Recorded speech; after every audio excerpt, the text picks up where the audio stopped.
Asante kwa kuchagua Special For You TV kuwa wa kwanza kusubscribe, kushare, kulike na kucomment. Serikali ya Tanzania yajibu tuhuma kuhusiana na wanaharakati waliofanyiwa vitendo vya kiharamu inasemekana katika nchi ya Tanzania. Kwa mujibu wa msemaji mkuu wa serikali anayejulikana kwa jina la Gerson Msigwa kutokea nchini Tanzania, ameweza kujibu tuhuma hizo na kusema kwamba wale waliingia kinyume na taratibu za sheria za nchi na hivyo walichukuliwa tu hatua. Hakuna kitu chochote kibaya walichofanyiwa. Kutokana na yale ameyazungumza, sio maneno yangu, lakini mimi nimekuletea haya kwa sababu yamekuwa yakitrend kwenye mitandao ya kijamii mbalimbali kuhusiana na Boniface Mwangi kuweza kuzungumza kile ambacho alitendewa pale katika nchi ya Tanzania na kusema kwamba alishikwa na wanaume wenye miraba minne wakiwa wanne wakimnyanyua juu na wakimfanyia vitendo ambavyo yeye kwake ilikuwa ni kinyume na sheria ama kinyume na haki za kibinadamu. Sasa msemaji mkuu wa serikali ya Tanzania Gerson Msigwa ameajibu haya. Nataka umsikilize mwenyewe. Hao waliingia nchini, walivunja taratibu, vyombo vya sheria vya kisheria vya nchi vimechukua hatua.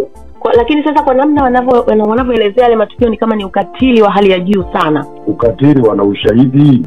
Hawezi wakaanza kuchafua nchi kwa vitu ambavyo hawana ushahidi navyo.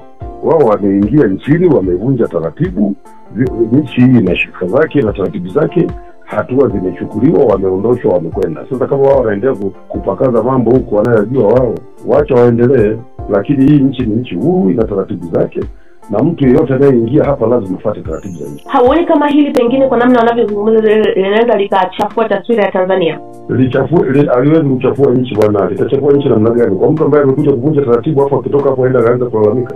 Hii nchi ina heshima zake, inaheshimiwa na kila mtu na watu wote wanaifahamu Tanzania. Wao sio watu wa kwanza kuja Tanzania. Watu wengi wamekuja Tanzania. Sasa kama wao wanakwenda kuzalisha mambo yetu mazao za uongo, acha waendelee kufanya. Lakini Tanzania haiko hivyo. Hivi ni vyombo vya kisheria vinasimamia sheria, na wao walivunja sheria, wamechukuliwa hatua, wameondoshwa. Na hilo alitaharibu ujirani wetu sisi na Kenya. Narudia kauli ya Mheshimiwa Rais, Tanzania sio shamba la bibi. Okay, amerudia kauli ya Mheshimiwa Rais, Tanzania sio shamba. Ikakatikia hapo. Sitaki kuongeza kile ambacho yeye alitaka kusema kwa sababu sijui ni kipi alichotaka kukisema ama kukizungumza Gerson Msigwa.